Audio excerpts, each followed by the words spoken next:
Today on 21st Century Medicine, dental implants. They're quite the rage today. But is this procedure right for everyone? Well, we'll be discussing this and many other fascinating aspects of today's modern dentistry with our special guest, Dr. David Mine, today on 21st Century Medicine.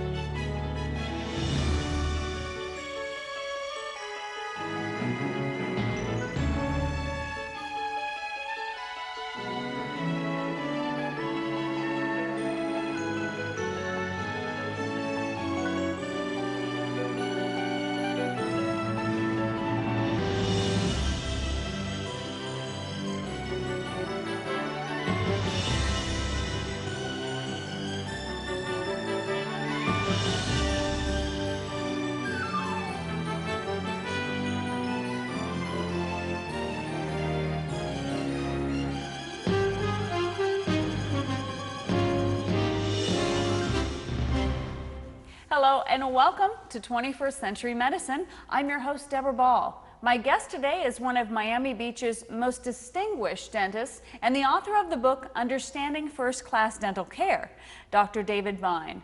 Dr. Mine, welcome. Thank you, Deborah. Dr. Mine, I've heard someplace that you're in the smile business, so what exactly does that mean? Well, Deborah, our teeth are very important to our lives. From a mechanical standpoint, they allow us to eat and chew our food. And from a cosmetic standpoint, they're one of the first things people notice about each other. Well, I know that that's absolutely true. So with that in mind, people require healthy, well-functioning teeth and also seek an attractive smile. Sure. So people want to be confident when they smile. Exactly. What gives them that confidence, though? It's generally accepted that people are seeking a smile with teeth that are clean and white with a broad and confident smile. And I know there are many new ways to achieve that today. That's true, but I must hasten to add that in my practice I place a great deal of emphasis on the preservation of your original teeth. Sure. Well, I know that we have some examples, so let's go ahead and take a look at our first one. This is an interesting case because it demonstrates a number of things. This South Beach model came to me for a cleaning. We performed a complete examination, and I noticed what appeared to be a few small areas of decay. Upon excavating one of these areas, it was apparent that this small area is quite large. Utilizing high-powered magnification allowed me to carefully dissect the decay while preserving as much tooth structure as possible. This avoided the need for a root canal and a more costly restoration such as a crown or an inlay. So it would seem that she came to you just in the nick of time, really. Yes, and it's really important for people to have their teeth checked regularly by their dentist. So how often is that really necessary? Having a checkup every 6 months is generally suggested. You know, I know sometimes people are afraid to go to the dentist because they think it's going to hurt. Yes, but this is in fact counterintuitive. Today's modern dentistry techniques make for virtually painless dentistry. Procrastinating your dental visits only makes the restoration process more lengthy. Again, it's very important to take good care of your teeth. Well, let's take a look at another example here. Here we have the before and after of a young lady who sought a more confident smile. When attempting to restore teeth for a maximum aesthetic result, consultation with a laboratory technician is crucial. Utilizing full crowns rather than veneers allows the technician to layer the porcelain shades appropriately and not make the teeth appear too bulky. Wow. You know, that's really remarkable. What a beautiful job. Thank you. Well, let's see another one. Let's go ahead and take a look at another. This young girl was brought to my office by her father. They were visiting from Dubai. The father was concerned about the possibility of permanent teeth shifting as a result of the loss of this baby tooth. This was a good question. Many times premature loss of a baby tooth can result in a future malocclusion. Space maintainers made by the dentist function to prevent this problem. In this particular case, after reviewing the x-rays, it was apparent that the permanent tooth was erupting normally and no space maintainer would be necessary. Well, when should children first be seen by a dentist? Today it's thought that they should be seen approximately the first year. And the reason for that is the pediatric dentist wants the young child to become familiar with the environment. Oh, sure, of course. Well, let's take a look at another example. Residual infection following root canal therapy can result in a chronic abscess. This abscess can burrow through the bone and drain through what is called a fistula. Now, a lot of times people will go in and have a root canal done, and they think, well, that's the end of it, the root canal's finished, and I won't have any more problems. And it's not always the case. Sometimes it's very difficult to find all these little canals, and especially at the end, the apex or the end of the root. Yeah. And if the infection or debris is not removed, sometimes they can develop this abscess. Here, a gutta percha point is inserted within the fistula to indicate where the origin of the infection is located. In other words, a lot of times a patient will come in and they have a little fistula in the side of the mouth, but you can't really know what tooth it's coming from. So we put the gutta percha in, and it kind of points to where the apex is. So an x-ray is then taken to show the relationship of this gutta percha point to the offending root. Well, tell us all what gutta percha is. Gutta percha is a naturally occurring substance that's an ideal agent for filling the root canal space. Once the correct diagnosis is established, an apicoectomy can be performed. The end of the root is cut off and the diseased tissue is removed, and a filling is placed to seal the remaining root opening, and the area is sutured closed. Well, how do you know that you finally eliminated the problem? Well, most of the time, the tissue will heal uneventfully, and everything will be fine. And clinically, that indicates that the problem is basically solved. And the debris that we take out from this area is then sent to a pathology lab, and that helps establish the diagnosis. And this patient was cured? Yes, the patient subsequently had normal healing. Right.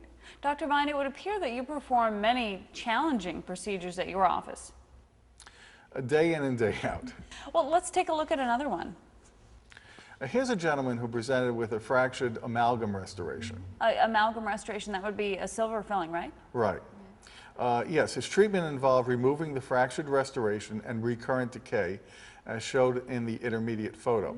The final restoration was achieved using a bonded composite material. This is an interesting case because with the amount of tooth structure needing to be restored, a more durable restoration would have been a full crown. Well, this would have involved more cost and time for the patient.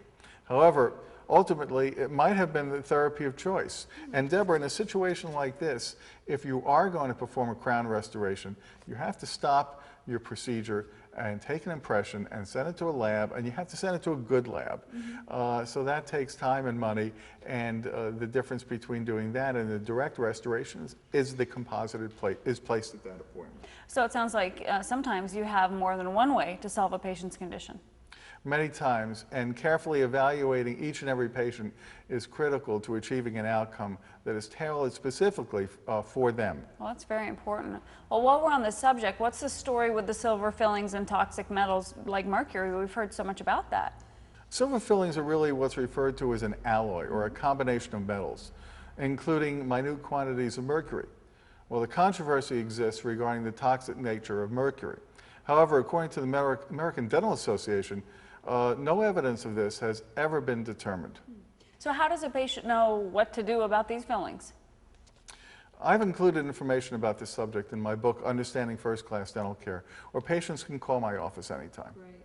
Well, I know we'll be getting a lot of questions, so let's put up the numbers on the screen. And when's the best time for patients to call you, doctor? Well, during the week, they can call in 305-538-1115, and if they have an emergency, they can call on my emergency line. Well, I know in today's economy, people want to know how much their dental care will cost them. Yes, I understand. We offer new patients a free consultation. Free?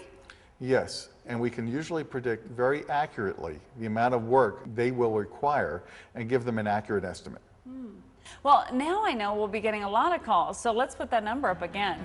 My guest today is Dr. David Vine, renowned Miami Beach dentist and the author of the book, Understanding First-Class Dental Care.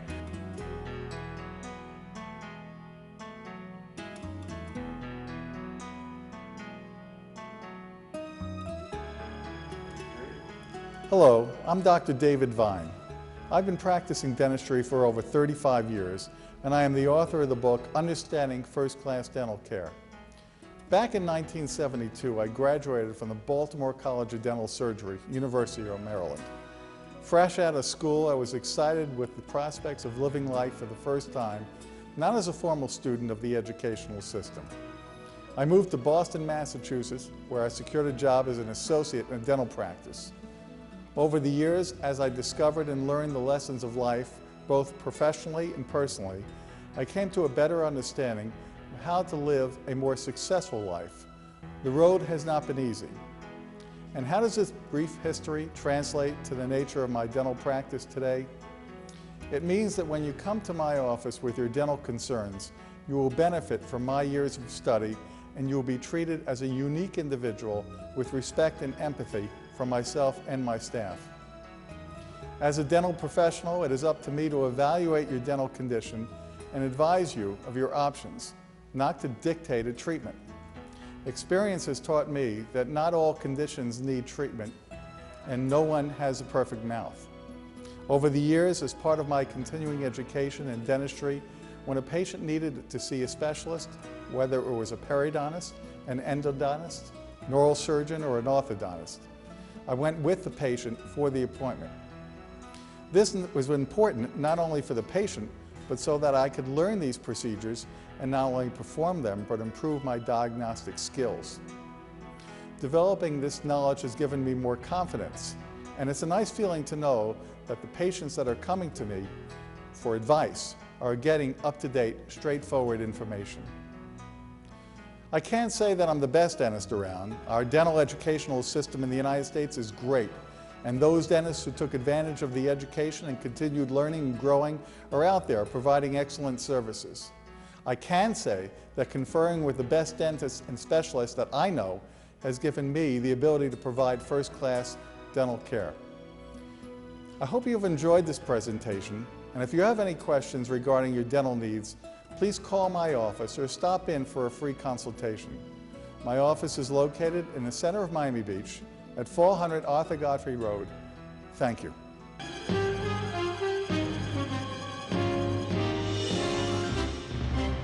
Let's take a look at another example, doctor. This is an example of major full mouth rehabilitation. The key to success here is proper initial treatment planning. We were able to restore his mouth without the need for dental implants, therefore eliminating multiple surgeries. Now, regarding dental implants, there's a lot going on in utilization of dental implants, and there's a lot going on in terms of overutilization of dental implants. And they're very good when used appropriately.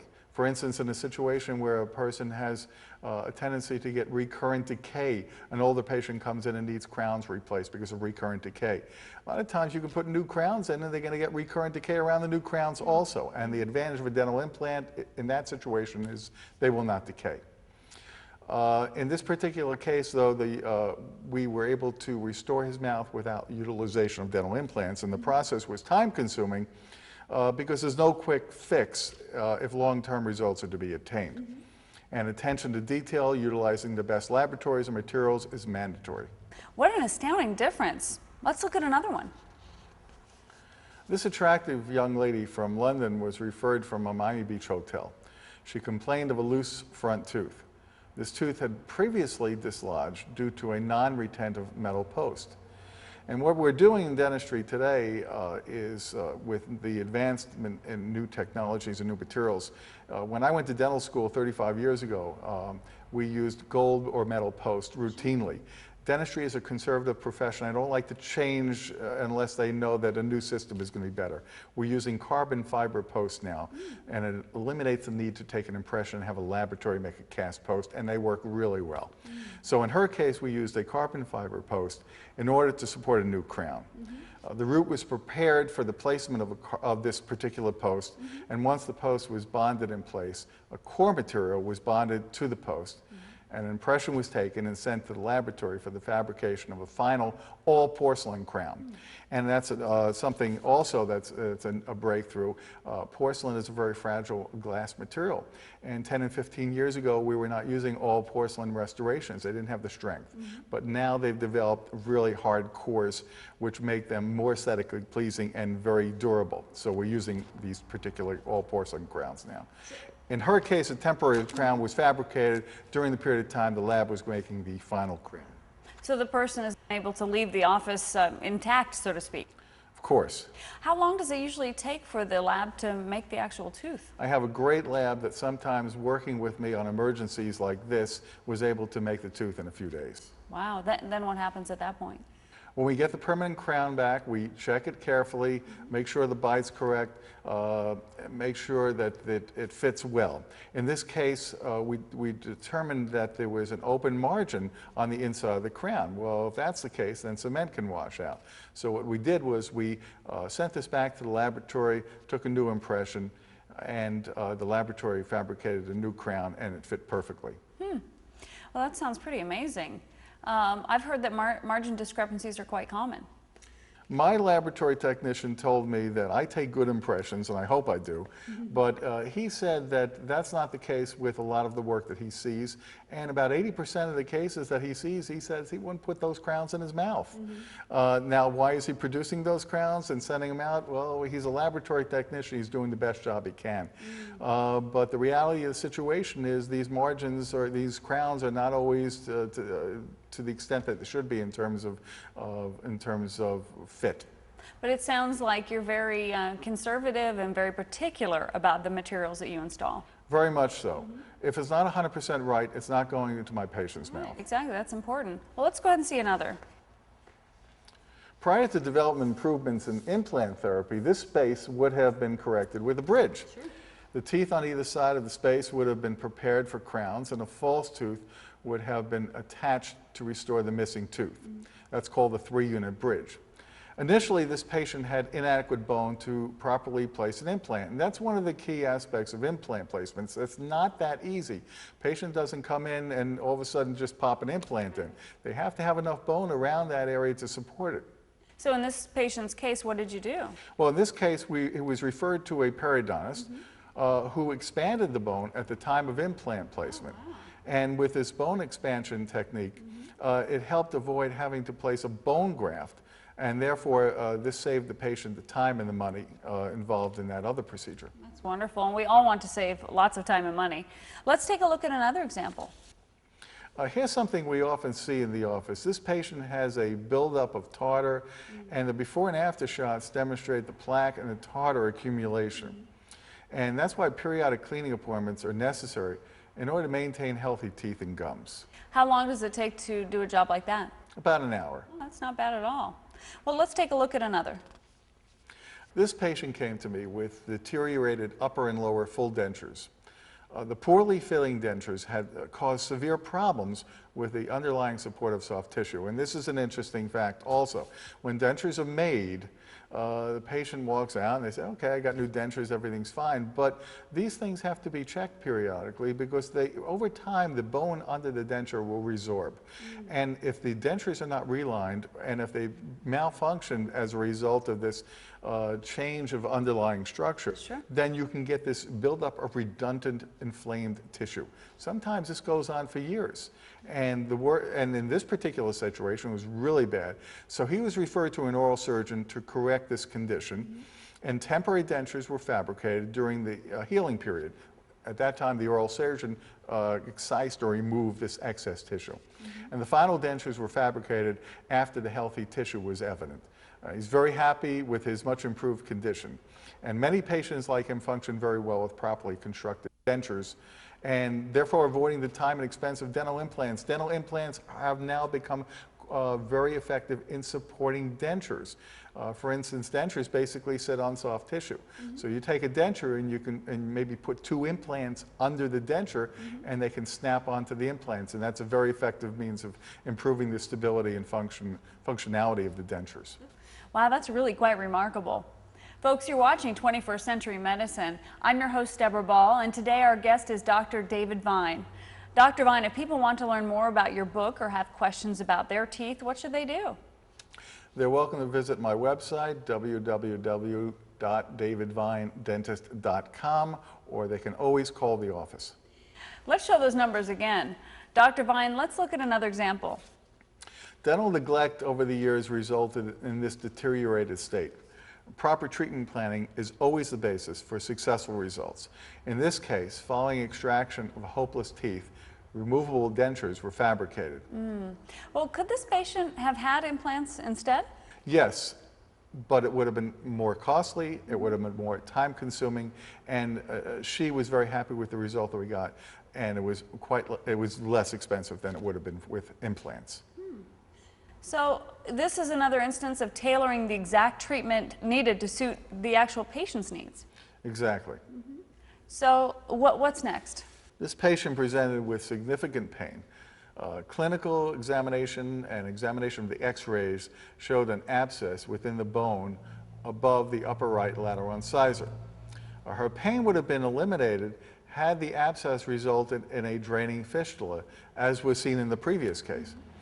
Due to previous traumatic dental episodes, she was quite phobic, and her overall dental condition was quite poor. In this particular case, an apicoectomy surgical procedure was performed. Though the resected root segment was quite small, about the size of a pinky fingertip, it caused a painful reaction. And root canal therapy, as we said before, even if performed with diligence by a specialist, can still fail and require this type of surgical correction. When you're looking at an x-ray, the infection appears as a radiolucent or dark area at the end of the root. And this is the result of the bone being resorbed by the infection. It's interesting. Well, it looks like a lot of work. We deal with cases like this on a regular basis. Really? Let's take a look at another one. This lady came to my office as an emergency patient. A porcelain veneer had dislodged from her central incisor. This is a good example of the improper utilization of a porcelain veneer. Everyone wants beautiful teeth, and you see all these advertisements in terms of porcelain veneers, and like anything, it has to be done properly. And with these newer types of porcelain veneers, it's advertised that they're so thin that the dentist doesn't have to remove any tooth structure and therefore doesn't have to administer anesthesia. And that isn't always the case. You need a certain depth of porcelain for the laboratory technician to create the aesthetic result with the layering of the porcelains. And also, as in this case, these porcelain veneers can pop off if they're not properly cemented to the teeth. And this particular tooth should have been restored with a full crown restoration. Her emergency therapy included removal of the recurrent decay and bonding of a composite material. And the composite material is the white, tooth-colored material. It really is a dramatic difference. Yes, and though she was very happy with the instant result, the aesthetics on this case are far from perfect. She has residual stain on adjacent teeth due to leakage around the margins of other veneers, and the adjacent porcelain veneers are too opaque and they lack vitality. Improvements could be made with full crowns and a laboratory technician that knows how to layer the different porcelain substrates. So the restoration process can be an ongoing effort, it sounds like. Yes, good dental care is a continuing process that we need to maintain over our entire lifetime. So Dr. Vine, it seems that you perform many complicated procedures. What if somebody just wants something simple, like getting their teeth whitened or something? Yes, of course, we offer some of the most advanced techniques for whitening teeth that are available. I have mixed feelings in terms of utilizing these systems because, of course, manufacturers want to sell their products, but once a dentist has it in his office and is actually treating patients with these one-hour systems, we're finding out that the results are not as dramatic as the manufacturer might indicate, and some people are very, very sensitive to the process. So you got to pick your patients carefully, and the dentist has to be aware of what works and what doesn't work so they can advise their patients appropriately. Well, Doctor, this has been a really fascinating look at the level of work that you routinely perform at your dental practice on Miami Beach. Where exactly are you located? We're located at the Sheridan Center, which is 400 Arthur Godfrey Road. Oh, that's near the Forge, right? Right next to the Forge. Oh, I love that place. Well, how's the parking around there? We have free valet parking. Really? That's very nice. We all know the parking is one of the hard things to do on not at my practice.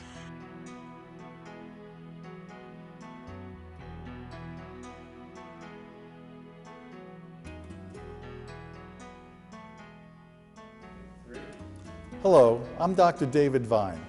I've been practicing dentistry for over 35 years, and I am the author of the book, Understanding First-Class Dental Care. Back in 1972, I graduated from the Baltimore College of Dental Surgery, University of Maryland. Fresh out of school, I was excited with the prospects of living life for the first time, not as a formal student of the educational system. I moved to Boston, Massachusetts, where I secured a job as an associate in a dental practice.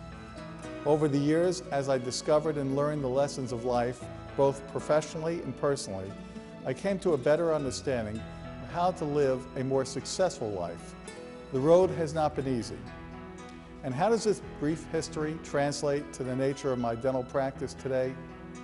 It means that when you come to my office with your dental concerns, you will benefit from my years of study, and you will be treated as a unique individual with respect and empathy from myself and my staff.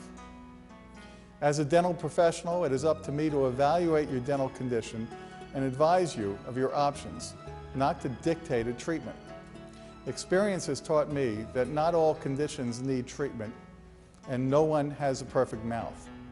Over the years, as part of my continuing education in dentistry, when a patient needed to see a specialist, whether it was a periodontist, an endodontist, an oral surgeon, or an orthodontist, I went with the patient for the appointment. This was important not only for the patient, but so that I could learn these procedures and not only perform them, but improve my diagnostic skills.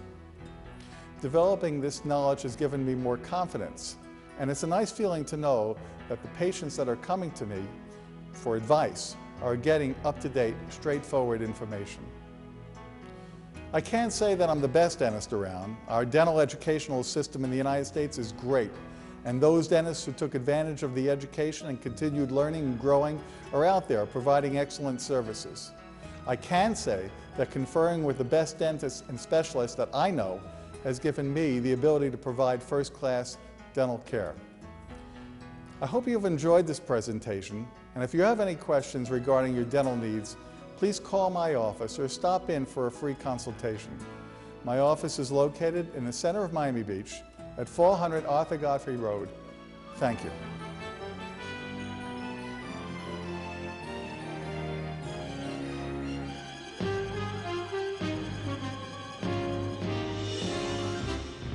Okay, well folks, we're out of time, but my guest today has been renowned Miami Beach dentist Dr. David Vine, who's the author of the book Understanding First-Class Dental Care, and who's been performing miracles for his patients for many years. If you wish to contact Dr. Vine, you can call him at his office at 305-538-1115, and if you have a dental emergency after hours, you should call his emergency line so he can assist you. And you can always visit his website at www.davidvinedentist.com. Dr. Vine, thank you so much for being my guest today on 21st Century Medicine. It's my pleasure. Thank you, Deborah.